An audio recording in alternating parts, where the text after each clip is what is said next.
let's just kind of hop in and talk a little bit about your background. I mean, tell us about some of the companies you've been a part of. I promised that I would make this very awkward for Jake because it's his first time interviewing, so I'll do my best throughout the night. Also, it's funny because there's some Flywheelers here, old Flywheelers, and I'm like, why did you come listen to me now? Like, perfect. Yeah, that's right. Yeah. So my background, I don't even really know where to start. I guess how far back do you want to go? As a kid? Childhood is too far. Let's cool. start like. I'm kidding. All right. So my background, I'm a software engineer. I studied computer science. So I'm kind of a tech nerd, I guess. And when I was younger, I was building a lot of websites. I'm a web developer, and kind of led me to lots of things. But I got interested in technology pretty early on. And then I was also, not to go back to all the way to when I was a kid, but there, probably a lot of people in this room, when you go into like a restaurant, instead of looking at the menu, you're like trying to understand like how much money does it make, right? Like how does it operate? Like I was always that kind of kid, really interested in business and operations, and the two things kind of married. And so I went to school and studied, like I said, computer science, and started building products. And so I stumbled into this thing called Flywheel, which is probably why I get the opportunity to speak to people. I always say that they wouldn't invite me otherwise, so I have nothing to share. But as far as like my experience in work, I am very product focused. At Flywheel, I spent most of my time leading product teams, doing market strategy, go-to-market work as well. For a little while, I ran a sales organization. So I've done lots of things, but I spend most of my time kind of marrying product and marketing. That's what I really enjoyed in. Yeah, you've been involved in quite a few. Yeah. I mean, that's some excellent experience. I think you have some really big wins. I think a lot of people in the room, obviously, they know about Flywheel. What, when you look at your career so far, what are some of the wins that you're the most proud of? Flywheel, that's one. The thing is, I don't know if, I don't have a lot of wins, really. I mean, I've worked on lots of things over the years. I ran a few companies before Flywheel. One thing that I think I've always done in my life so far is like just start. I like to jump into things. I don't really have a plan. Yep. I believe in something and I build it. And before Flywheel, I had a few products that I built, in college, and one of them did really well. It was a social media like kind of thing for video game, players, and it did okay. And that was like the first real product that I built. Learned a lot in that experience. And then the story really was that I got back out into the real world. I was living at home and I needed a real job. The only thing I really knew how to do was build websites. At the time, I'd been doing that for quite some time, and got connected with a woman out in New York who needed, a partner to build a website. She was actually working with a bunch of architecture firms, some big budgets, and she was really looking for, I would argue, cheap labor in Omaha. Like she was like, where's the developers that aren't as expensive as New York developers? And I got connected with her. So whoever, said, hey, you should talk to Rick. Like, thank you for that. Her name was Jessica Wyman. And what happened was she sent me a proposal that she was trying to pitch to an architecture firm, a really big budget. It was like $40,000, to build this website. And I'm like 23 years old, living at home. And I'm like, this is crazy. Like, it's a lot of money to build this thing. But at the time I was, freelancing, building websites, and I had probably built a dozen websites in the last 12 months. And probably half of them got hacked. I was building on this new fledgling thing called WordPress, and it was what I just happened to, latch onto and what I decided to build on. And I was terrified to build this website with that type of budget. And I was like, what happens if this thing gets hacked? Like, I get sued, I guess. I don't even know. Like, I was 23. I didn't know anything about it.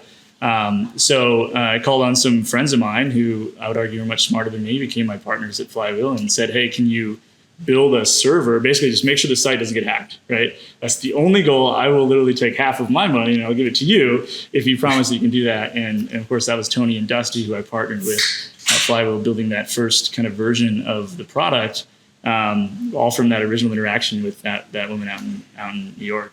And the reality is that became kind of we really didn't really know what we had initially. It was months later that I was like, I feel like me, this guy building websites and designing websites, it's not that abnormal in today's world where I didn't know how to actually build a server, and it felt like the ability to like build a website was becoming more and more, easy. It's easier, simple.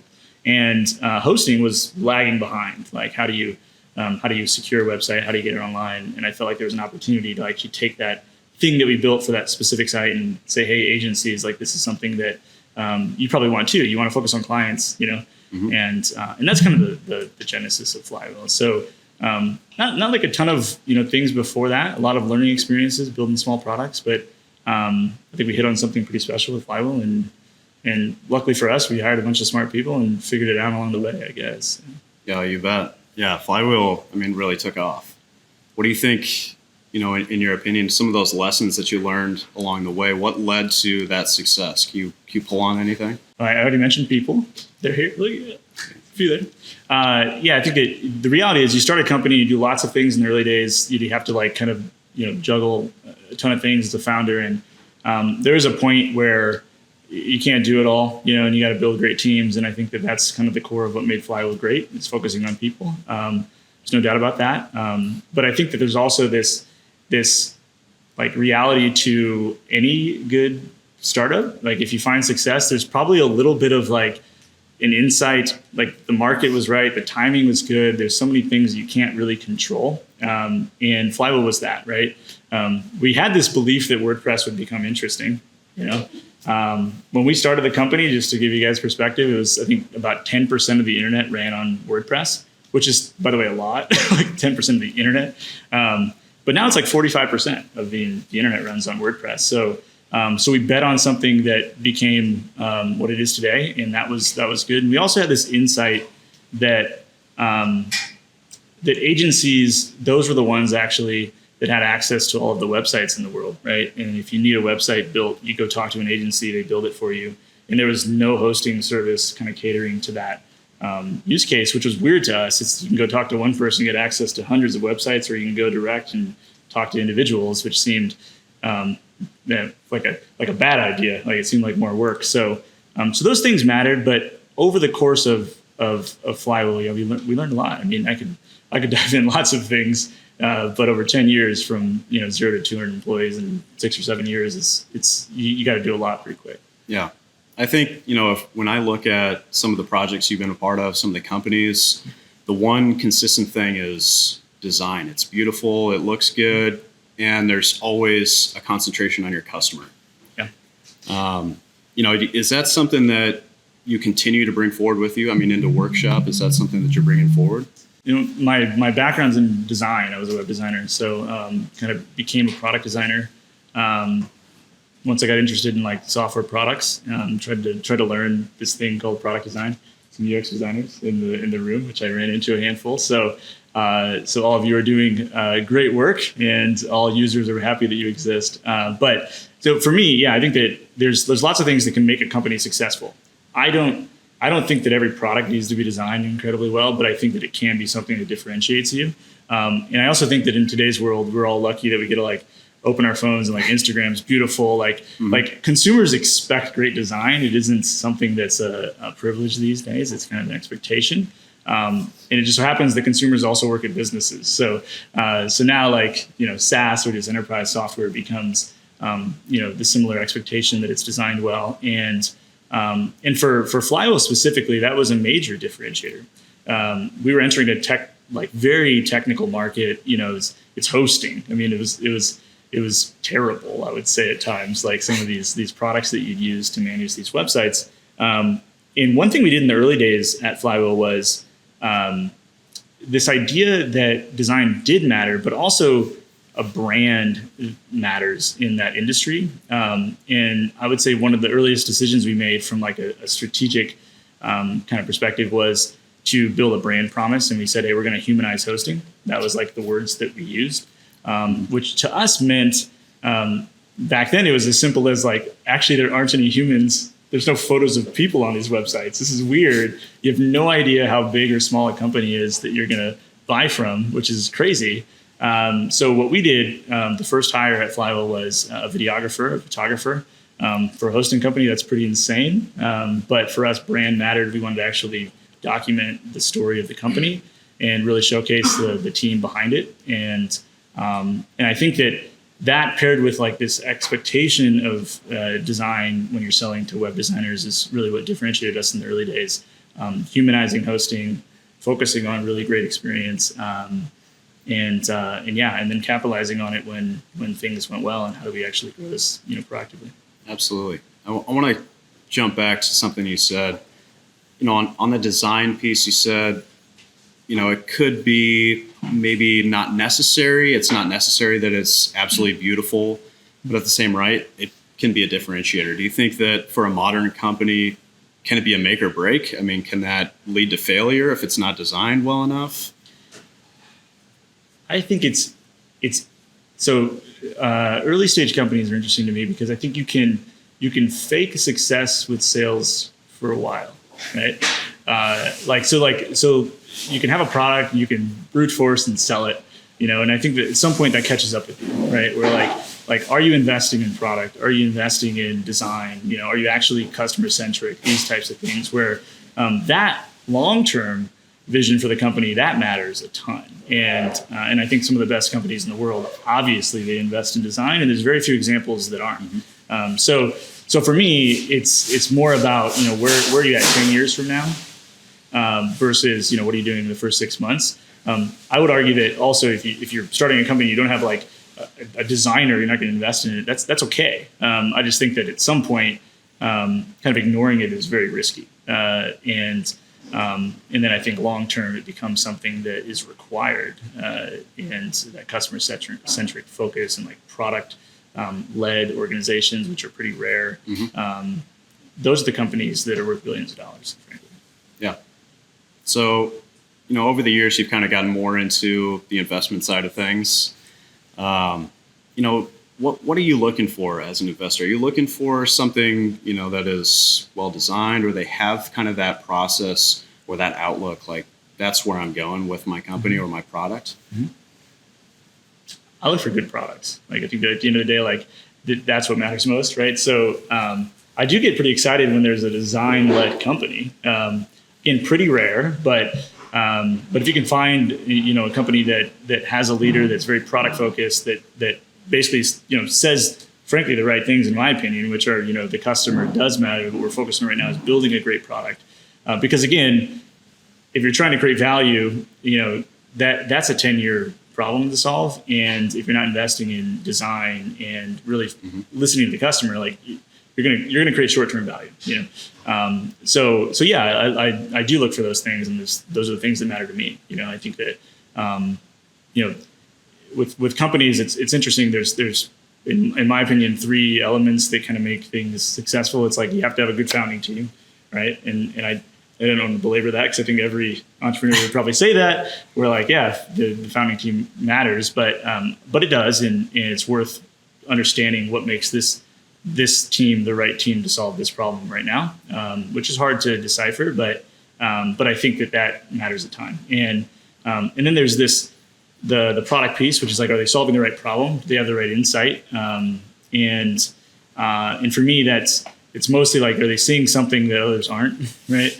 And why are they uniquely positioned to understand it better than I do? And I think that matters. So usually you have great founders that are in the market, they're industry experts. These types of things are the ones that I get pretty excited about, where I'm like, I don't know anything about this thing, but you are so like, exactly what you want to do and what you need to do because you live and breathe this market. I think that's really exciting. And the third thing is distribution. I think that, not to go like full Peter Thiel on distribution or anything like that, but the reality is, like, at the end of the day, you have to like grow, and I think a lot of like, first time founders, they think of that as like a tomorrow's problem, where like, may not even thought about how to sell this thing creatively. And in Flywheel's case, we thought pretty seriously about it very early on, about what makes this unique in the hosting industry.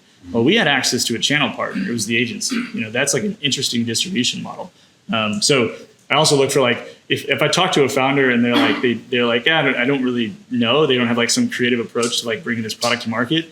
I don't think that that's going to work out, So it is really that 3-pronged problem, which is like, is the founding team interesting?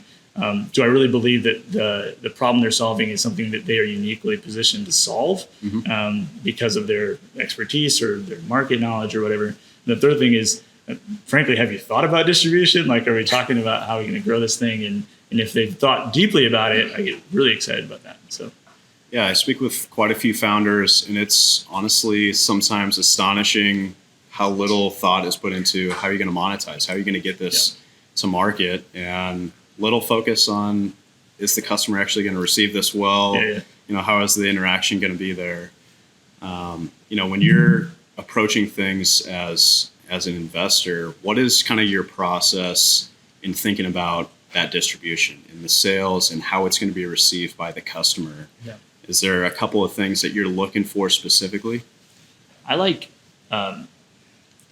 marketing-led companies, and what I mean by that is I think that the world today like doesn't in software, and mostly in like software sales, like it's not. You can't go direct anymore. Like people are super educated. Like you can find it online. You can read something, a blog post, whatever, right? So I get pretty excited when companies are generally thinking about how can people find us. We're not going to find them, and that can be like classic like inbound marketing or something like that.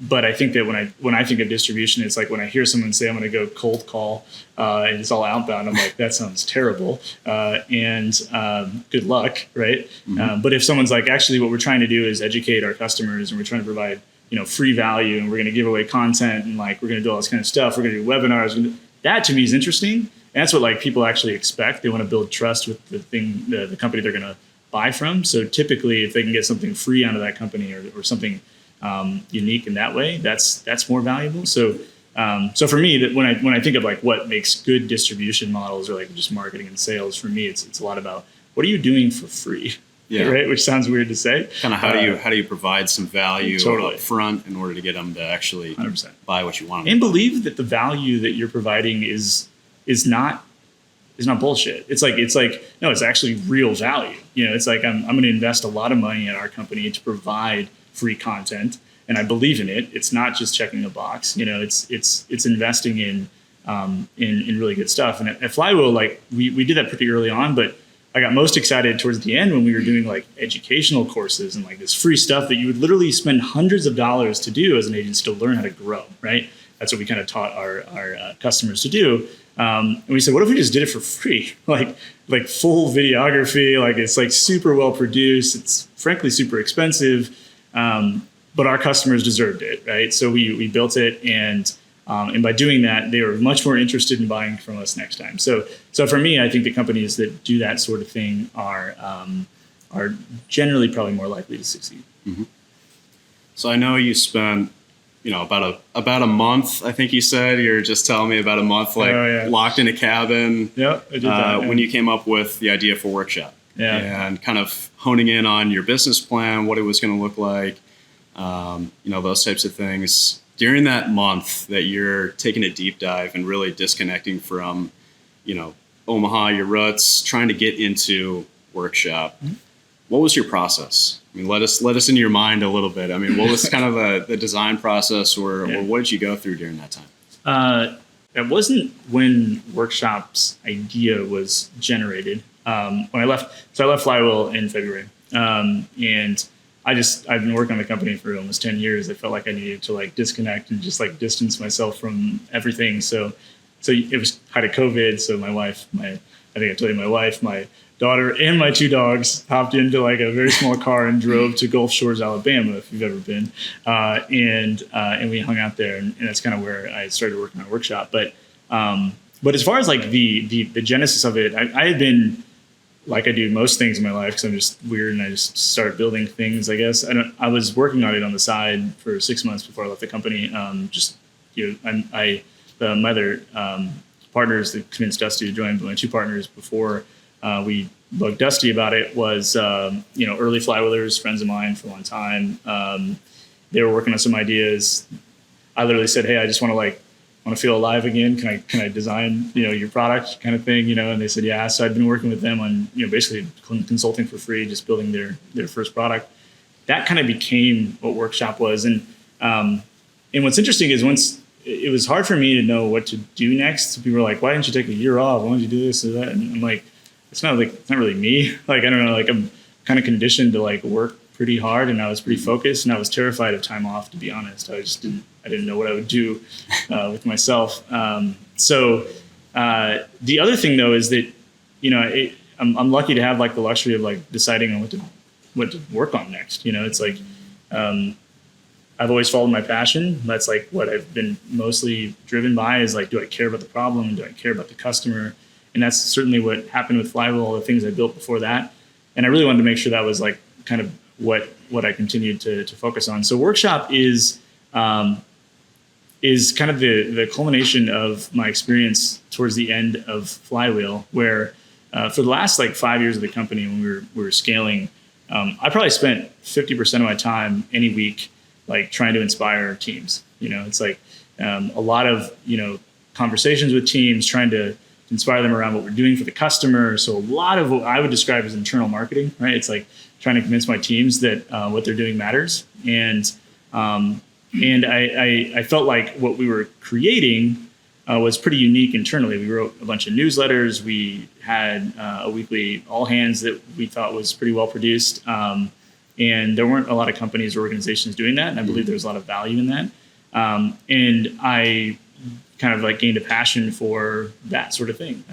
I loved kind of getting in front of the company and trying to convince them that their work mattered, and then we got acquired by a company, and I felt like we could have done better, frankly. And it's a great organization, but I also think the intentionality could be better. And I think that there's a product out there to be built for companies trying to do just that. So that's what Workshop's going to become. Workshop's going to be what I describe as an internal marketing platform. It's going to offer what you get for at HubSpot or some other marketing cloud platform, but we're going to do it for internal teams. So think of all the channels that you're marketing to your internal team. So email, Slack, Microsoft Teams, potentially maybe text messaging, an intranet.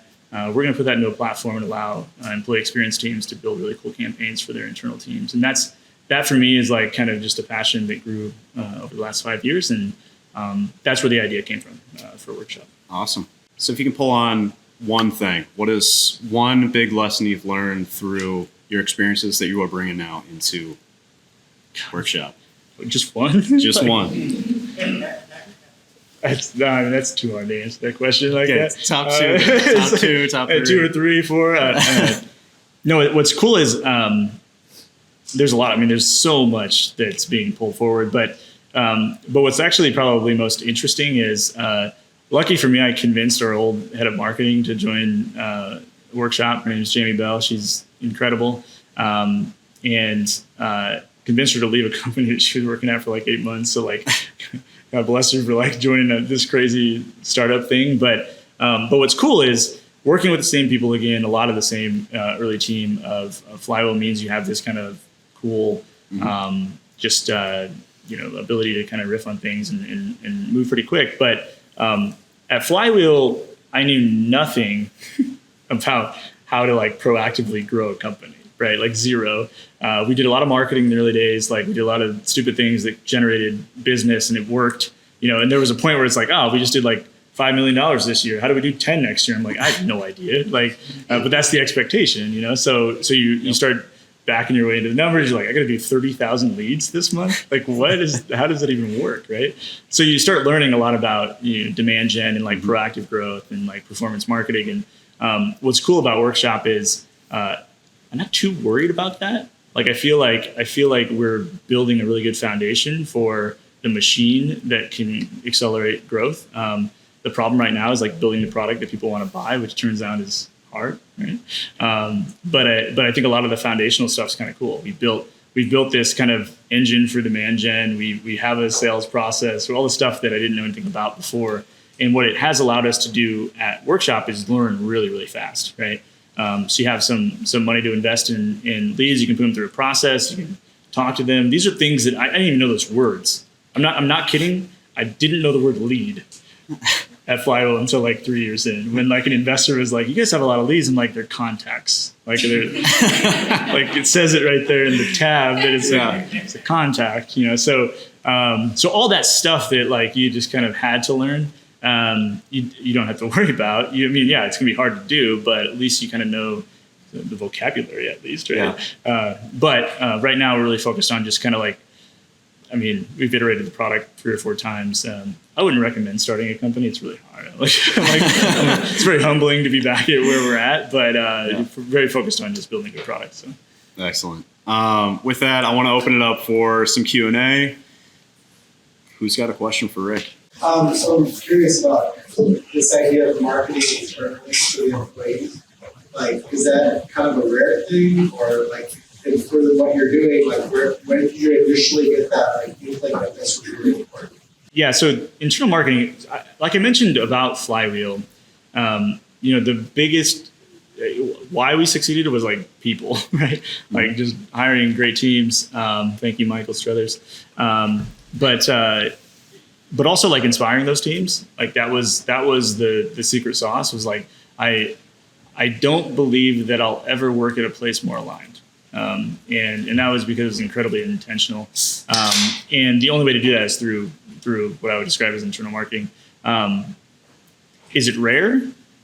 I don't know. But what I've learned in the last 6 months of just I've talked to hundreds of what I would describe as potential customers, but they think they're product discussions. But I've talked to lots of companies over the last 6 months, and I think of like, there's this, the Flywheelers in the room are like, Rick's going to talk about frameworks, but like, but I'm kind of developing this like idea around like where these companies like sit on the spectrum of internal marketing. And I think there's like I'm learning there's like maybe 3 things about it. Most companies are doing top-down stuff, right? If you're not sending a newsletter to your employees, like, catch up a little bit. Like, we should at least at a minimum do that, and that's not all that rare.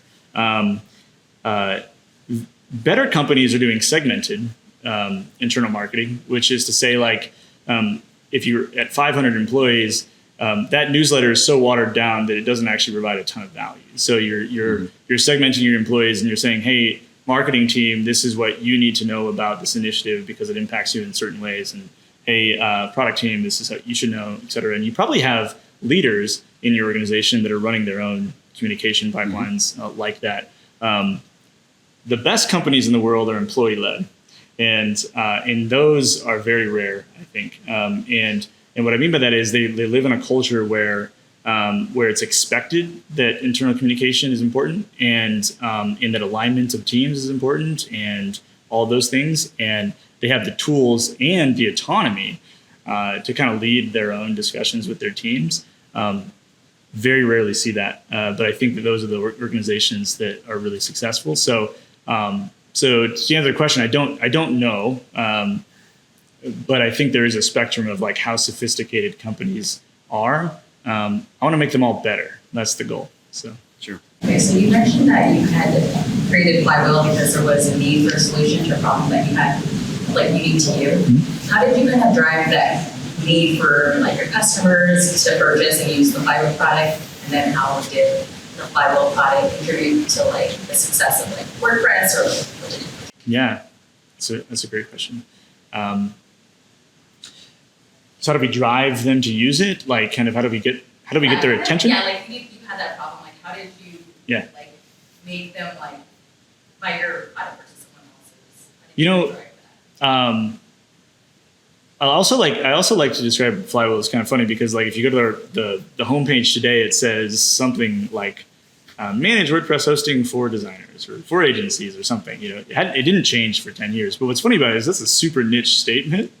Like, we're going to focus only on WordPress, and then like, hey, we're going to only sell to designers. And like a lot of investors were like, that's stupid. You should probably think bigger than that, which I understand. But what's cool about being super niche is that you can speak the language of the customer like really well. Like, you don't have to be this like broad thing. So I remember actually one of the early things we did at Flywheel was, again, I'm a designer, and there's a lot of good inside design jokes. Like if you're a designer, you get them. If you're not, you don't. And on our homepage, we had all this content. In one section of the page, who knows what lorem ipsum is? Okay. So my guess is everyone that raised their hand, half of them are designers of some sort, right? Like it's filler text for design projects. So if a designer is working on something and they need text that looks kind of real in English or something, they can fill it and they don't have to worry about like what that text might actually be. We left that on our website intentionally, and it said "We get designers" as a headline, and there was lorem ipsum below. And the number of emails that I would get from people like, "Oh, your website's screwed up," and I'm like, "You're not a good customer." Perfect, yes. You know? And we also had a ton of designers that were like, "That's so cool! Like, we get it." So I think that like for us, it was just like speaking the language of the customer and understanding, what makes them tick. And every other hosting company in the world was not doing that, right? You went to the websites, they were talking about CPUs. I don't like, no designer cares about that. So we stopped talking about those things. And then second question. How did it contribute to the growth of WordPress? Yeah, it's hard to know. I often like is make. I don't think WordPress is successful because of Flywheel. I think Flywheel is successful because of WordPress. But to be honest, like I think that the entire ecosystem of WordPress, if you're familiar with it, is pretty amazing. And Flywheel played our own little part, I think, in supporting it. We certainly invested in the ecosystem and in the open source project and all of that. And we're kind of hopefully a good steward of the community. I think one mark that we left that I think is pretty unique is that we actually acquired a company a handful of years into the company that allowed, so when you build a website, it's really hard to most developers build it on their computer, like their local computer, and they eventually get it online. And they do that because it's faster, it's easier to build on their local machine. Well, it's really kind of a pain in the ass to get that thing onto the web and make it look exactly like it does on the local machine. And we solved that problem. This company that we acquired, we created that product, and it's the most used local development platform for WordPress in the world. So it's pretty cool to see that. So I think in some ways we impacted it pretty greatly, but generally speaking, if Flywheel never existed, I think WordPress would still do really well. Yeah, go for it. When you think about selling Flywheel to our customers, there's an inherent need for hosting and website online. Different sales motion for Workshop, and it's not an inherent need to meet internal marketing at a company. How do you think about modifying your strategy for sales to sell an educational component to people, convince them that they need the thing that they don't inherently need to have a business? Yep. That's a good question. I should have thought of that, actually. It sucks. No, so what I like about Workshop is that there is this one. I think that we're on the early edge of a big market trend. By the way, like flexible, remote work it turns out it's a thing now. So I think that communication internally is only going to become more important. So that market trend I like a lot. I hope we're not too early. I'll put it that way. But I think that it's interesting. So I think that this is like a 10-year thing. But you're right. It's easy to sell a product to a sales organization, right? Why? Because they have big budgets and it's all about creating more revenue and that's, of course, spend the money. Absolutely. You said you're going to make us more money, spend the money. Harder to sell software to employee experience teams who don't have a really direct ROI back to the value that it provides. It's harder to actually sell, I think. Mm-hmm.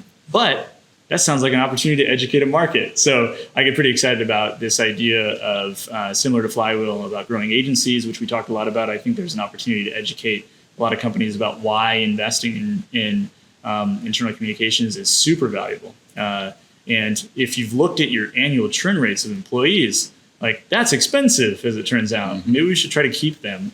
So I think that all that actually is quite interesting from a sales perspective. So basically they're just talking about the ROI of it. It's you gotta think a little bit more deeply about what makes it valuable. The other thing though is, and this is something I would encourage anyone starting a company, is like, we have this big aspiration for a workshop, but like, we'll be lucky if we ever get there, right? Like, I think that this internal marketing platform thing is like super interesting, and like would be cool if companies are like building amazing campaigns with all this like automation and stuff, and like, man, this person didn't read the email, and 3 days later they get a DM like in Slack that's like, hey, did you check this thing out? That's cool. That's fun software. I'll be lucky if we get to that point. What you got to do is solve a really specific pain point on day one. And for us, that's like, make internal email newsletters better. Right? That sounds really lame, right? But it's a big problem. And so for me, I think that what we can do, Michael, is find the companies that already know the value of email newsletters, and they're doing it. They actually may have selected a piece of software to solve that problem. It's terrible, I'll tell you that, because I've seen it. And our product can do it better. And they already believe in the value of it. Let's get to $2 or $3 million a year doing that. And then if we're lucky enough, I think we can come back to the companies that have never invested in it and say, like, look at all of this stuff this platform can do. You're investing in employee recognition software. You're investing in HR automation stuff. Like, using your platform, don't you? Like, we have that. So it's really just kind of a walk before you run problem in inverting, I think, the story of ROI, which is different than Flex. Yeah, I have another kind of sales question. You mentioned something offhand earlier that like you've been having lots of meetings with people that you consider to be sales meetings, or you like guys that has products, kind of like ideation meetings, which is kind of like a common thing, like both startups. But like, I don't know, I always kind of had some trouble with that, so I'm just curious, like, how do you kind of like play those, and like, what would be your advice to someone who's trying to do that same kind of like product meeting that's really sales. Non-sales sales. Yeah. Yeah, they don't know they're in the CRM, right? Like, what stage are you in? I don't know. Their contacts. Yeah, just contacts. I never call them leads. Yeah, so the way that, I just speak for us, I think specifically, is like, someone's much more willing to, this is true for like, if you believe in sales development, then this a methodology is pretty common. But like, but people are much more likely to hop on a phone call after I send an email that said, hey, you have a few minutes to talk about your internal newsletter and what makes it valuable to your organization. Like, people like to talk about their own work, and they're like, yeah, interesting, I'd love to. And I'm like, cool, I have 30 minutes of your time now. We're going to talk a lot about the product. And then, oh, you have this problem. Maybe we can talk again a week from now. So like, it's really like the SDR like setup, where you're just asking the kind of open-ended question about something that you know that they value, that you can kind of learn from. And for me, like, worst case is I got on a call with someone and I talked about their internal newsletters, and I learned why they think they're interesting, or why they think they're terrible, and they're not a sales lead. And that's valuable to us, right? Or better yet, is we learn in the process of that call that they don't actually have software that sends it. They're copy and pasting newsletters in Outlook or something like that. Well, maybe I can convince them to see what that could be. So that's how we handled it. And Flywheel was the same way. We sent emails mostly about, I think the most open SDR email was something to the effect of, how are you going to grow your agency next year? Yeah. Like, people love to talk about growth. And the best companies in the world, I think the easiest ones to like build or like sell products with are those that promise growth for the company. Like, if you can promise that you're going to produce more revenue for the company, they generally will hop on the phone. You were lucky enough to fly over, and that was kind of the goal. So it is that open-ended kind of conversation. I have a question about branding. You talk about culture and branding. I know there's a correlation between those two on the industry. As you hire people, it seems like the culture always changes. Do you feel like at Flywheel, the culture kind of evolved as you hired new people, or were you guys managing that? And if so, how so? This is usually when I would tag in my partner Dusty or Michael who's sitting over there and be like, this is a good question. But yeah, so I'll do my best, and Michael can tell me if I'm wrong. Because I spent a lot of time on product marketing, as you can see. No, so the key difference, I think, at Flywheel and most companies, we were incredibly intentional about it. It's that simple. Like we understood the value of building a great culture. We believe that people are what make great companies. And at the end of the day, like, 3 people can't build, $100 million or more of value. That's not possible, I guess, unless you're, Instagram or something. But generally speaking, people are probably going to be involved in the organization. So investing in that early was certainly something that we were intentional about. And then over the years, there were lots of times where we had to adapt and change things. And all of those moments that we could step back and kind of rewrite what we believe culture should be at Flywheel were also just as intentional, And the other thing that we did was we had a really strong cadence of kind of all company kind of events and things like that that allow us to kind of reset those moments and have those really deep conversations that weren't about work. It's really hard to pull away from a company that's growing really fast and that we have monthly quotas and sales and that sort of thing, and then to say, hey, everybody in the organization, we're going to stop working for 3 days every quarter. Most companies don't do that. And what we believe is that actually produced more value long term. To say, like, let's take a step back and have those conversations. And we did that every quarter for like 8 years. So a lot of it is actually, I think, just not phoning it in.